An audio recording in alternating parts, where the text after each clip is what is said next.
Hi, the objectives of this project is to build a sensor module which includes a infrared proximity sensor to detect water level and a temperature sensor to detect the water temperature. The reasons I'm going to do this is because I have a water tank. Actually, my parents have a water tank in their house, and the inflow is very weak. So what we have to do is we have to put a tank and store up the water to buffer up the water so that we will have a stronger outflow, and we may be able to also going to control an electric valve or electric pump. I'm not sure what it is yet, so that we can actually draw the water into the tank, and it can be controlled by a relay. But this part is, for now, is optional because we are using a mechanical pump, and it has been here for this tank was built by my dad for I think more than 10 years. So since everything's working, I'm not gonna move things out of it and change the design. So I will leave this control relay part and the water pump, water valve part later. So as you can see, there's a box which is a control box. The control box simply just read the readings from the sensor modules and output it to a LCD so the user can see. And also in the control box you will have a PIR sensor and a button, a push button, so that the user can tell the control box to display the readings, or the control box is going to output a reading whenever it detects somebody is moving in front of it.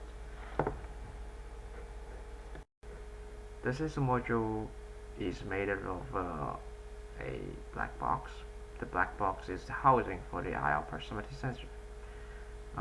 There's two rails made of half-inch PVC pipes, and there's a floating buoy with an IR reflective surface on it. The buoy is going to move along the rail up and down depending on the water level with the surface of the water. And there will be two wires sticking out of the box. The wire, what they are doing is they allow the control box to provide power to both sensors, both of the sensors, and the sensor signal is going to feed through the wires to the Arduino in the control box.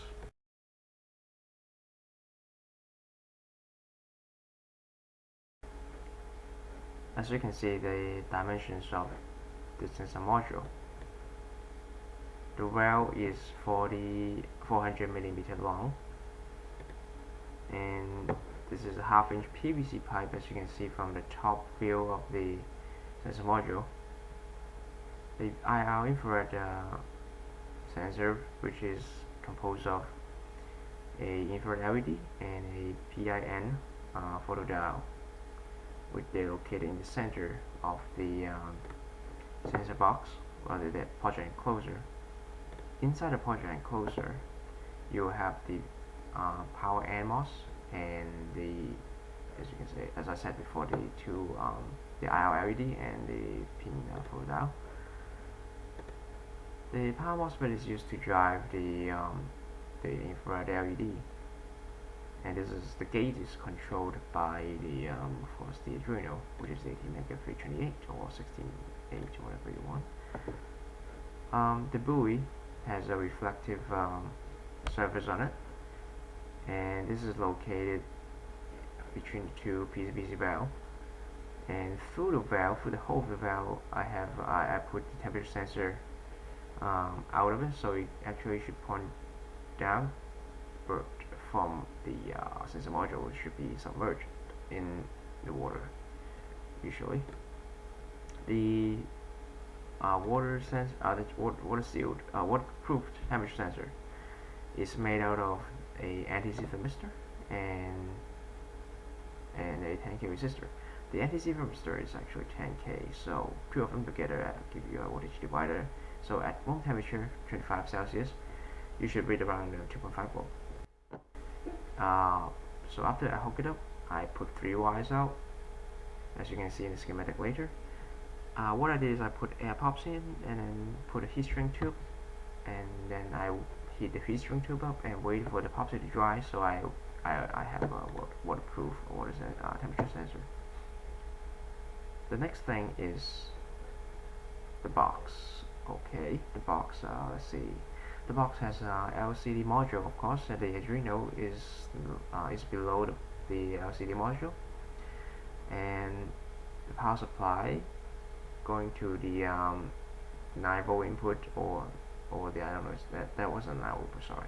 There's a DC barrel female connector, and I made a sensor connector, which is actually the other side. Just go to the digital pins and the analog pins of the Arduino. On the lid of the box, you have the button, you have the power sensor. You can see the back of them. I put some wires and some put down resistors and stuff like that to drive the LED of the buttons and connects to the Arduino. This picture just shows you the close-up of the wire management. So when I close the lid, you won't see the wires is overlap on the display. The back of the box, you can see the Arduino and the buttons and the power sensor.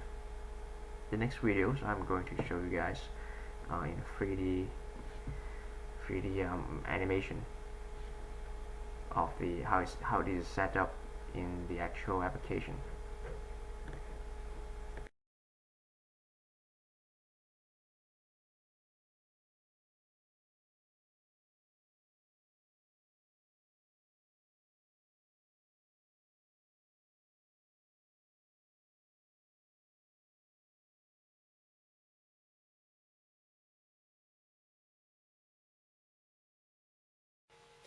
Hi guys, so I'm going to show you guys how the system works. As you can see, the infrared sensor and temperature sensor here with the buoy. This is helping reflect the infrared. So this is the sensor module. This is the control box. It has a PL sensor on it and also a button, a press button, a push button. So what it does is, usually in sleep mode, if the PL sensor is activated or the button is pressed, it will output the reading for 20 seconds and update the readings for every 1 second time interval. So it will enable the infrared sensor. For the infrared sensor, if it is enabled, the infrared LED will be enabled for 100 milliseconds, so that we can extend the lifetime of the infrared sensor, infrared LED for a significantly amount of lifetime. It can be, I don't know how long it is, but it's gonna extend the lifetime a lot. So what it does is displaying the water level, which is the infrared output signals through the AC, and also the thermistor, temperature sensor, which is also through the ADC, of course. So if I'm gonna hit the temperature sensor, and you should see the temperature should be going up slowly. Yes. I think it's around 20 something, because today is pretty cold, and my hand is also pretty cold. Yes, as you can see, the motion is detected because I just stand in front of the PL sensor. Alright, so as you can see, the temperature sensor is working. So I'm going to test the water level, which is the infrared proximity sensor. As now I'm going to move this thing up slowly. As you can see, you should see the water level is increasing.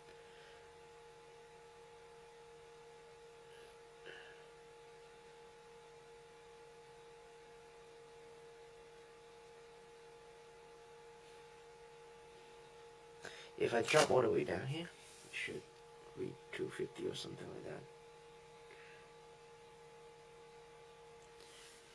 Alright, so simply is how it works. Detect the motion, output the reading, and pose on and pose off the infrared sensor to extend lifetime. And during the sleep mode, the LED will be off, the infrared sensor will be off, and in the background it can keep monitoring the water level slowly, but not like 20 seconds for for 30 seconds, and during every 1 second time interval, it can be 10 seconds, maybe 30 minutes, for 30 seconds, or every one or few minutes if you want. Depends on how you want to do it. It can be connected to externally to a relay to drive a water valve or water pump. So we just simply send a 5-volt TDL signal, so whatever it is, very straightforward. So thanks for watching, and I'm going to show you guys about the temperature. The sensors, schematics, and the box scheme. The schematic for the circuits as well. Thanks for watching.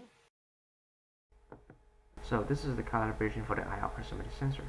As you can see, this is non-linear and this is expected. So in the code, I simply put tables to map between the ADC values, and then if it's between two values, I would say it's 20. For example, if it's between 230 or 141, I would say this is 20. If it's between, let's say, 37 to 34, I would say this is 80. And if this is less than or more than 230, I would say it's still 20, because you can't really get less than more than that or less than that. So the next is the next diagram. The next curve is the a temperature sensor calibration, because there's an anti-C thermistor. The thermistor is actually is a resistor, so actually you can see the output is very linear.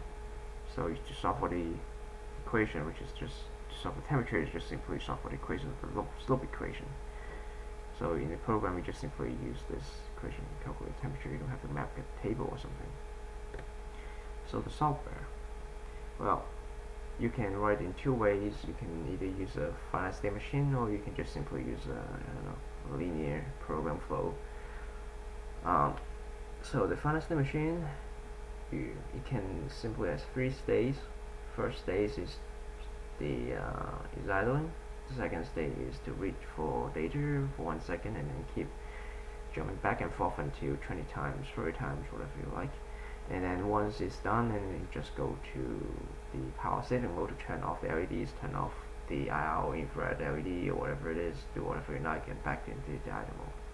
So the next one is the flow chart. The flow chart, this is what I'm using actually in the code, because I don't want to write a finite state machine, and this is more straightforward to program.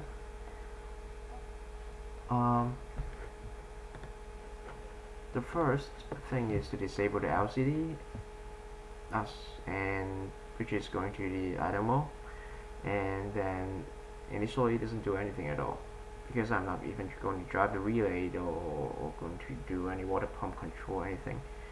So it's just doing nothing. So you keep trying to read the PR sensors and a button. If one of them is triggered, so the signal is equal to 1, you start a counter, you set a counter to register to 0, enable the LCD, and then trying to print a template. The template is simply like a Celsius, millimeter, stuff like that. So prepare for display.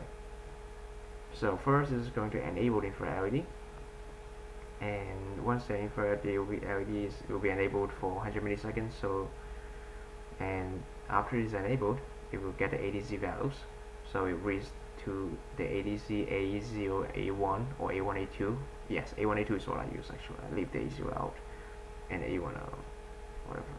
And it will read the infrared sensor data and the values and the temperature sensor value, and then it turns off the MOSFET, which is turn off the infrared LED, so that the MOSFET is in cutoff mode, and it waits for another 100 milliseconds, and then it calculates and display the data on the LCD, and the register is just plus plus, and you can follow for this, and the follow is going to count for 26 times, and it's going to repeat it until 20 times. If it's larger than 20 times, you go back to disable the LCD and go back to the sleep mode, and during the sleep mode, it's going to continue to read the PR sensor and the button signal. The PR sensors and the button sensors the button is connected to the D2 and the D1 and D2, so this is interrupt 0 and interrupt 1. And so we can either use an interrupt to to wake up the Arduino, you don't have to do it as well if you're using the Arduino board, because the sleep mode doesn't really save much energy unless you use the Arduino Mini or something like that. So the next is the circuit. First I'm going to show you guys the circuit for the IR sensor. As you can see, the IR sensor has the infrared proximity sensor, contains of course, the infrared LED and the photodial. The infrared LED, actually I got it from the Radio Shack, which is a high output LED. You can get it very easily. So the rating of the LED is 100 milliamps. So I simply put 91 ohm, which is straight parallel. So I got 41 ohm, and the forward voltage is 1.2 volts. So end up I have around 80 something, 85 milliamp. Sorry, 85 milliamp across going through the infrared LED, which is strong enough to allow me to detect the distance for, I think, up to 200 something millimeter. The gauge is the power MOSFET. Yes, the gauge of the power MOSFET is controlled by the Arduino. I call it the infrared sensor enable pin, as you can see on the schematic. And I use the power MOSFET because for the heat dissipation. And on the other side is the Q1. Q1 is a photodial, of course, and you have we have a 220K resistor, so it pulls up high enough for the and let the photodial switch fast enough, because internally there's a capacitor in the photodial. If you search on Google for photodial, actually it's the model or whatever is inside, you see a current source and a parallel and the capacitor parallel. So once you have the signal out to the Arduino, so this should be a very fast, clean step signal. So on the other side, you have NTC thermistor, 10K ohm, and I put another 10K ohm in series as I've said before. So we're straightforward, 25 Celsius degree give you about 2.5 volt, and actually agrees with the calibration. So the calibration is expected to be accurate. And next is J1 is the PI sensor module pin output pin. So you have VCC, 5 volt, ground, and the PI sensor signals. Below it is this button circuitry. The button circuitry. Arduino internally have a 47K pull down resistor, but if I use a input mode, I still like to put an external 47K, so end up have a 20 something equivalent resistance. And there's an LED in the button, so I don't want to waste it, so every time I press it should light up. So it is hooked up also to the same output pin, and it has a 10K current limiting resistor. So on the two blocks, U1 and U2, U1 is Arduino. So D4 to D9 is connected to the LCD, DB4 to DB7, and because I'm using the Arduino LCD library, so you guys already know how it works. So the D9 and D10 is the LCD enable, and D9 is the LCD enable, and D10 is the LCD backlight control. So in the sleep mode, the D10 is usually low, and when it's on, it's high. D1 to D3. D1 is the IR sensor enable pin, which is going to drive the gate of the MOSFET to turn on or to turn off the infrared LED in the sensor in the IR proximity sensor.